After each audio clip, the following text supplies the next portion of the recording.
इस वीडियो को अगर आप देखते हैं तो बहुत सारे जो कॉम्पिटिटिव एग्जामिनेशन में आने वाले सवालों को आप अच्छा तरीके से सॉल्व कर पाएंगे, क्योंकि ये बहुत ही कन्फ्यूज़न क्रिएट करने वाला टॉपिक है और ये भौतिकी यानी फिजिक्स का टॉपिक है। तो इसको इस वीडियो के माध्यम से हम लोग बहुत ही अच्छे तरीके से सॉल्व करने वाले हैं। जो भी आप लोग बिहार दरोगा का एग्जामिनेशन है, बीपीएससी प्री है, फायरमैन है, कोई भी साइंस पूछता है और साइंस में कन्फ्यूजन भी होता है। तो चलिए इस वीडियो के माध्यम से पूरा का पूरा आपका ये डाउट क्लियर हो जाएगा।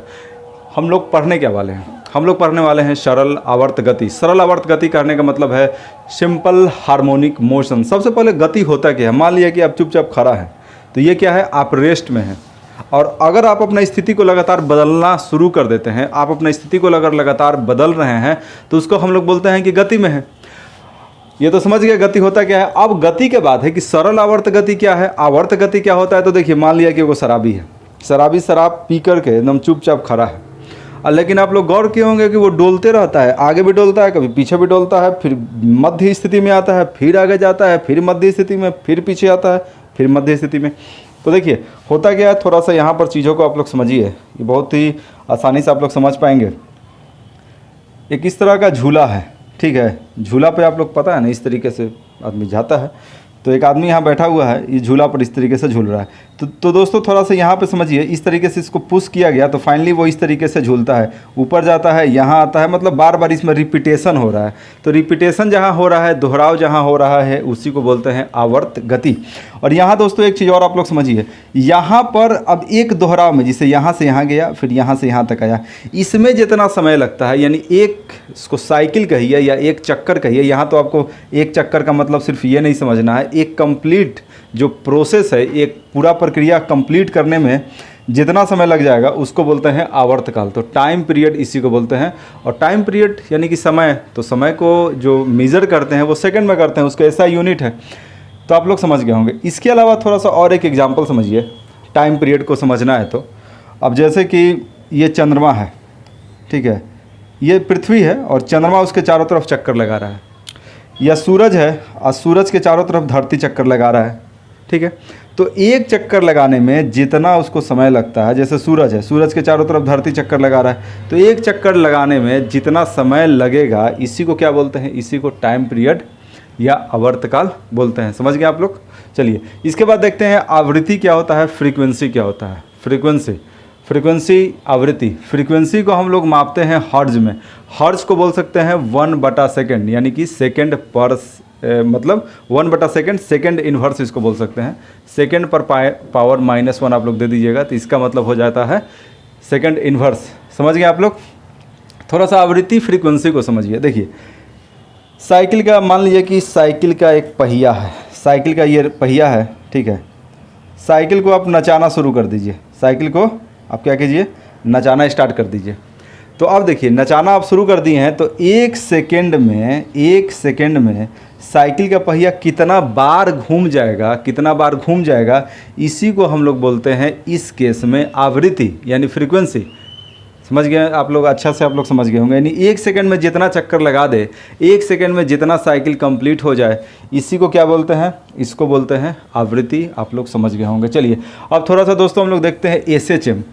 देखिए जो आवर्त गति होता है, आवर्त गति भी बहुत तरह का होता है, आवर्त गति भी बहुत तरह का होता है। अब जैसे धरती के चारों तरफ चंद्रमा घूम रहा है तो ये भी एक आवर्त गति का उदाहरण है। इसके अलावा सूरज के चारों तरफ धरती घूम रहा है, ये भी आवर्त गति का उदाहरण है। अब दारू पिए हुए एक आदमी डोल रहा है इसे, ये भी आवर्त गति का है। यानी बार बार रिपीटेशन हो रहा है ना, तो ये सब आवर्त गति का उदाहरण है। लेकिन आवर्त गति में भी एक खास तरह का स्थिति होता है, एक खास कंडीशन में एक विशेष तरह का गति होता है, उसको बोलते हैं हम लोग SHM यानी सिंपल हार्मोनिक मोशन, सरल आवर्त गति। आवर्त गति में भी, आवर्त गति को तो आप लोग समझ गए हैं, अब थोड़ा सा उसमें सरल लगा दीजिए। तो यहाँ पर होता क्या है, जरा इसको देखिए। पहले तो आप लोग ये याद रखिए, त्वरण समानुपाती होता है -x का। अभी क्या होता है अब आपको बहुत जल्द समझ में आ जाएगा कि इसका मतलब क्या है। थोड़ा सा त्वरण होता क्या है इसको समझिए। त्वरण यानी एक्सेलरेशन। अब देखिए गाड़ी पे आप चल रहे हैं या फील्ड में दौड़ रहे हैं, आपका स्पीड मान लिया कि 50-60 किलोमीटर, 50-60 तो पॉसिबल नहीं है। उसेन बोल्ट जो दौड़ते हैं तो उनका रफ्तार पीक पे होता है लगभग 30-35 किलोमीटर प्रति घंटा के आसपास। आप दौड़ रहे हैं, दौड़ने के दौरान मान लिया कि आपका जो गति है 22 किलोमीटर प्रति घंटा है। आप काफ़ी अच्छा खासा तेज़ धावक हैं। लेकिन आप एक ही अगर चाल से चल रहे हैं, 22 किलोमीटर प्रति घंटा को मेंटेन रखे हुए हैं, तो कहा जाएगा कि आपका स्पीड जस का तस है, यानी आप में त्वरण नहीं है। और आप अपने स्पीड को लगातार बढ़ा रहे हैं तो कहा जाएगा कि आपका स्पीड में त्वरण भी जुड़ा हुआ है। त्वरण आप लोग समझ गए हैं। त्वरण दो तरह से आप डिफाइन कर सकते हैं। त्वरण अगर रहेगा तो स्पीड लगातार बढ़ेगा या स्पीड लगातार घटेगा।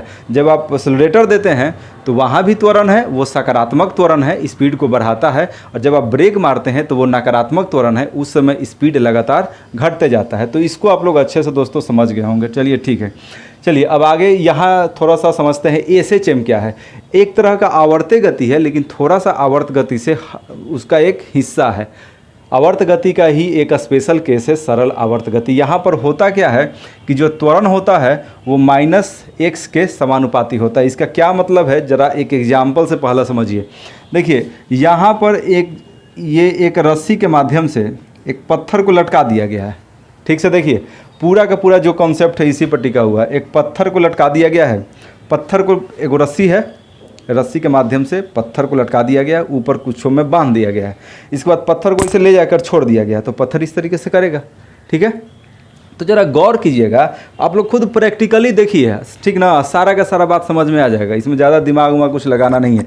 पत्थर को देखिए इसे लटकाया हुआ है, एगो रस्सी से लटका हुआ है, पत्थर यहाँ है, पत्थर को ऐसे करके छोड़ दीजिएगा तो ऐसे करेगा ना। तो अब देखिए, आप गौर कीजिएगा कि पत्थर का स्पीड यहाँ पर जब छोड़िएगा यहाँ से, तो यहाँ तक स्पीड 0 रहेगा, एकदम बीच में स्पीड पूरा बढ़ जाएगा और धीरे धीरे उसका स्पीड घटते घटते यहाँ पर आएगा, फिर रुक जाएगा, फिर धीरे धीरे वो बीच में आएगा तो उसका स्पीड बढ़ जाएगा, फिर यहाँ पर रुक जाएगा। अब देखिए होता क्या है कि जैसे ही मान लिया कि हम यहाँ पर हैं, ये मान लिया हम ही हैं, ठीक है, हम आप लोगों को बता रहे हैं कि देखिए जी हम पत्थर को यहाँ से छोड़ रहे हैं। तो पत्थर को हम जैसे ही छोड़ेंगे तो होगा क्या, पत्थर लगातार इधर की ओर जाना शुरू कर देगा। ठीक है, तो ऐसे जाना पत्थर स्टार्ट कर देगा, तो धीरे धीरे इसका स्पीड जो है, इसका जो भी है वो बढ़ेगा। ऊपर साइन देने का मतलब बढ़ेगा। ठीक है, इसका स्पीड लगातार बढ़ते जाएगा और यहाँ पर पहुँचकर इसका स्पीड अधिकतम हो जाएगा। अब फिर देखिए यहाँ से जाते जाते इसको यहाँ रुकना है कि नहीं, रुकेगा भाई तभी ना, नहीं तो चल जाएगा आसमान में ऊपर या घूम के आ जाएगा, ऊपर जाएगा फिर रुक जाएगा, यानी रुक रहा है। तो यहाँ जाकर रुक रहा है, इसका मतलब है कि इस पर पीछे की तरफ एक त्वरण लग रहा है, यानी ब्रेक टाइप का लग रहा है, पीछे की तरफ एक बल लग रहा है। इस हर रास्ता इसके पीछे बल लग रहा है हर जगह पर, और धीरे धीरे यहाँ पर पहुँच के रुक जा रहा है। ठीक है ना, और यही चल रहा है। तो अब हम लोग दो स्थिति की बात करेंगे। यहाँ से सवाल पूछा जाता है, आदमी फंसता भी है, दिक्कत होगा तो कमेंट कीजिएगा आप लोग। देखिए जब ये मध्य स्थिति में पहुँचेगा तो उस पर त्वरण 0 हो जाएगा। ठीक है, उस पर त्वरण 0 हो जाएगा। यहाँ पर वेलोसिटी जो है अधिकतम हो जाएगा। देखिए जब वेलोसिटी अधिकतम हो जाएगा तो काइनेटिक एनर्जी भी अधिकतम होगा। क्यों? क्योंकि काइनेटिक एनर्जी क्या होता है, ½ mv² होता है। ठीक है, काइनेटिक एनर्जी क्या होता है, ½ mv² होता है। तो जब भी जब बढ़ जाएगा, भी अधिकतम होगा तो पूरा भी तो अधिकतम हो जाएगा ना, ½ mv²। तो काइनेटिक एनर्जी अधिकतम हो गया। पोटेंशियल एनर्जी यहाँ पर क्या होगा, यहाँ पर 0 हो जाएगा। ठीक है, पोटेंशियल एनर्जी यहाँ पर अधिकतम होता है, यहाँ पर 0 होता है। अब देखिए जब त्वरण 0 होगा तो फोर्स क्या होगा, ये भी 0 होगा। आप लोग याद रखिएगा, क्योंकि फोर्स का फॉर्मूला क्या होता है, A में होता है। जब A 0 होगा तो पूरा 0 हो जाएगा। बात आप लोग को समझ में आ गया होगा। ठीक है, अब यहाँ देखिए, यहाँ पर क्या है, काइनेटिक एनर्जी एकदम टॉप पे, जहाँ पर जाके वापस आता है। तो जाके वापस आया तो पहले रुकेगा तब ना आएगा, जैसे कि यहाँ से ऐसे गया तो यहाँ गया फिर वापस आया, तो यहाँ पर जाकर पहले रुका थोड़ा देर के लिए, 1 सेकेंड भी नहीं, फिर वापस आएगा। तो काइनेटिक यहाँ पर इसका वेलोसिटी क्या होगा, वेलोसिटी यहाँ 0 होगा। टॉप पे जाकर रुकेगा, इसे जा रहा है तो पहले रुका तब ना वापस आएगा, तो भी 0। जब भी 0 होगा तो काइनेटिक एनर्जी भी 0, क्योंकि काइनेटिक एनर्जी का फॉर्मूला ही होता है ½ mv²। पोटेंशियल एनर्जी यहाँ पर अधिकतम है, कैसे कि ऊंचाई पर है। ठीक है, इतना हाइट लिए हुए है तो इसलिए पोटेंशियल एनर्जी अधिकतम है। त्वरण यहाँ पर अधिकतम है।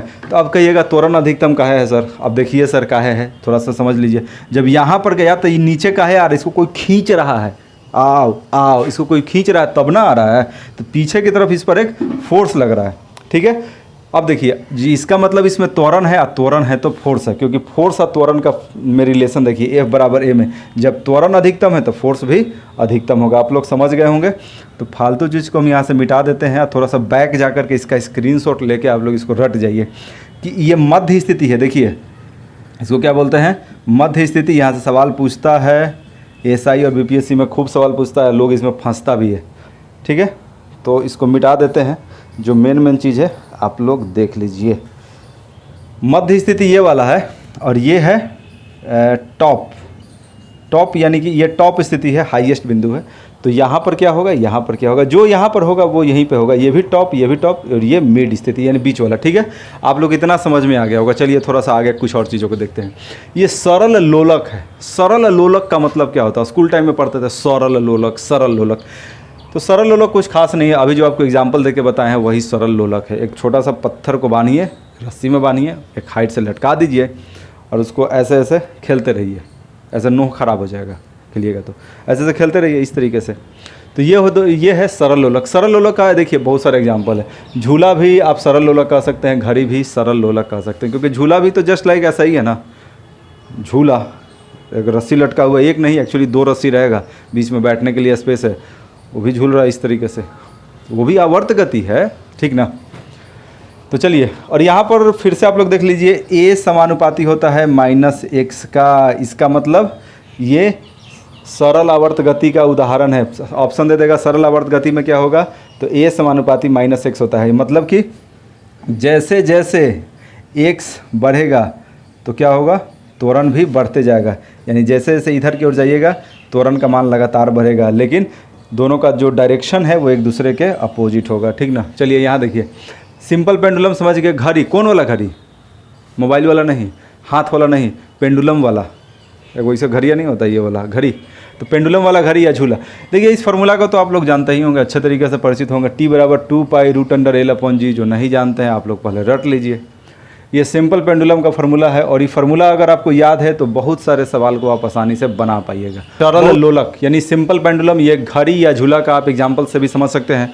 जो घड़ी या झूला को आप लोग देखते होंगे, पुराना समय का जो घड़ी होता है, जो ऐसे ऐसे जिसका पेंडुलम होता है, वो वाला घड़ी, समझ रहे हैं ना, वो वाला घड़ी। या फिर झूला एक झूला देखिए, एक झूला, एक सिक्कर, ऐसे सिक्कर यानी लोहा का जंजीर, और यहाँ पर आप बैठे हुए हैं यहाँ पर, ठीक है।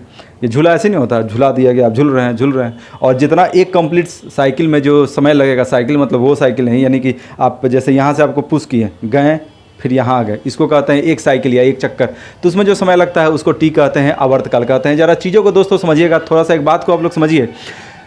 अब आप कहिएगा कि झूला पे आदमी बैठा हुआ है तो लंबाई का कैलकुलेशन, लंबाई का गणना कहाँ से होता है, आप लोग बिल्कुल ही ध्यान दीजिएगा। तो जो दोस्तों लंबाई का जो गणना होता है वो गुरुत्व केंद्र से होता है, और जो आदमी का जो गुरुत्व केंद्र है, सेंटर ऑफ ग्रेविटी, वो आदमी का सामान्यतः नाभि होता है, ठीक है। आप लोग समझ रहे हैं। अब देखिए होता क्या है, जब आदमी खड़ा हो जाएगा तो क्या होगा, जब आदमी खड़ा हो जाएगा तो ये जो गुरुत्व केंद्र है वो ऊपर चला जाएगा, यानी कि लंबाई घट जाएगा। जब लंबाई घट जाएगा तो टी क्या होगा, टी भी घट जाएगा, और लंबाई जब बढ़ेगा तो टी भी बढ़ेगा। अब देखिए, मान लिया कि एक एग्जाम्पल आपको हम बताते हैं। मान लिया कि लंबाई जो है वो घट गया, लंबाई के घटने से क्या होगा, तो इसको मिटा देते हैं, तो टी भी क्या होगा, घट जाएगा। देखिए इसको फिर से समझिए। मान लिया आप बैठे हुए हैं, आपका जो नाभि है वहाँ से कैलकुलेशन होगा, ये लंबाई L जिसको बोलते हैं। आप खड़े हो गए, जैसे ही आप खड़े होते हैं तो क्या होगा, आपका नाभि ऊपर शिफ्ट हो जाएगा, तो जो प्रभावी लंबाई है वो घट जाएगा, लंबाई घट जाएगा, L जो है वो घट जाएगा। जब L घट जाएगा तो क्या होगा, टी क्या होगा, टी भी घट जाएगा। यानी कि टी घटने का मतलब क्या है, वो फास्टली, तेज़ी से स्टार्ट कर देगा घूमना, ठीक है। अब देखिए, अब दोस्तों एक चीज़ और है, झूला पर मान लिया कि आप पहले अकेले बैठे हुए, तो अब 2 3 4 लोग आ गए, तो क्या उससे फ़र्क पड़ेगा टी पर? तो देखिए दोस्तों, कोई फ़र्क नहीं पड़ेगा। क्यों? क्योंकि फार्मूला में मास का यानी द्रव्यमान का कहीं जिक्र ही नहीं है, तो उससे कोई फ़र्क पड़ने वाला नहीं है। अगला, पृथ्वी से ऊपर या नीचे जाने पर क्या फ़र्क पड़ेगा? तो देखिए, धरती के सतह से आप ऊपर या नीचे जाइएगा, सामान्यतः संभव तो ऐसे है नहीं। रॉकेट से ऊपर जाइएगा, नीचे जाने के लिए गड्ढा खोदना पड़ेगा, सामान्यतः संभव है नहीं। अगर आप ऊपर या नीचे जाते हैं तो जी का मान क्या होता है, जी का मान घट जाता है। अब जी का मान घटेगा तो क्या होगा, देखिए ये अंश है, ये हर है, हर घटेगा तो क्या होगा, पूरा का पूरा बढ़ जाएगा। ये तो गणित है। जी का मान, जी क्या है, हर है, नीचे में है, तो नीचे वाला घटेगा तो पूरा का पूरा संख्या बढ़ जाता है, यानी पूरा का पूरा संख्या जो टी है वो बढ़ जाएगा। अगला देखिए, गर्मी में क्या होगा, गर्मी में जो लोलक है वो देखिए, गर्मी में क्या होता है, जो धातु है वो फैलता है, यानी लंबाई उसका बढ़ जाएगा। जब एल बढ़ जाएगा तो क्या होगा, ऊपर वाला बढ़ गया अंश, तो पूरा का पूरा भी बढ़ जाएगा। सर्दी में धातु थोड़ा सिकुड़ता है, जो घड़िया का पेंडुलम वाला जो धातु होता है ना, थोड़ा सिकुड़ जाता है, हल्का सा, आपको दिखेगा भी नहीं। जब वो सिकुड़ जाएगा तो क्या होगा, लंबाई घट जाएगा। जब लंबाई घट जाएगा तो क्या होगा, टी भी जो है वो घट जाएगा, यानी तेज चलेगा घड़ी। समझ में आ गया आप लोग? टी घट जाएगा, यानी कि जो समय काल है ना एक चक्कर लगाने में, वो घट जाएगा। जैसे कि मान लिया कि सिंपल सा समझिए, 2 घड़ी आप पास में रखे हुए हैं, एक आपका दोस्त का घड़ी और आपका घड़ी जो पेंडुलम वाला है, तो पेंडुलम वाला घड़ी जो है ना वो 1 घंटा जो है वो तेज़ी से मतलब एक चक्कर मार देगा। तो यानी आपका 55 सेकंड में या 55 मिनट, अगर घंटा वाला है तो 55 मिनट में आपका 55 मिनट और उनका 60 मिनट बराबर हो जाएगा, क्योंकि तेज़ी से एक चक्कर मारेगा आपका वाला घड़ी इस स्थिति में। अगला है चंद्रमा पर जाने पर क्या होगा। तो दोस्तों थोड़ा सा आप समझिए चंद्रमा पर जाने पर क्या होगा। चंद्रमा पर जाने पर जी का मान क्या होगा, जी का मान घट जाता है, कितना, g/6।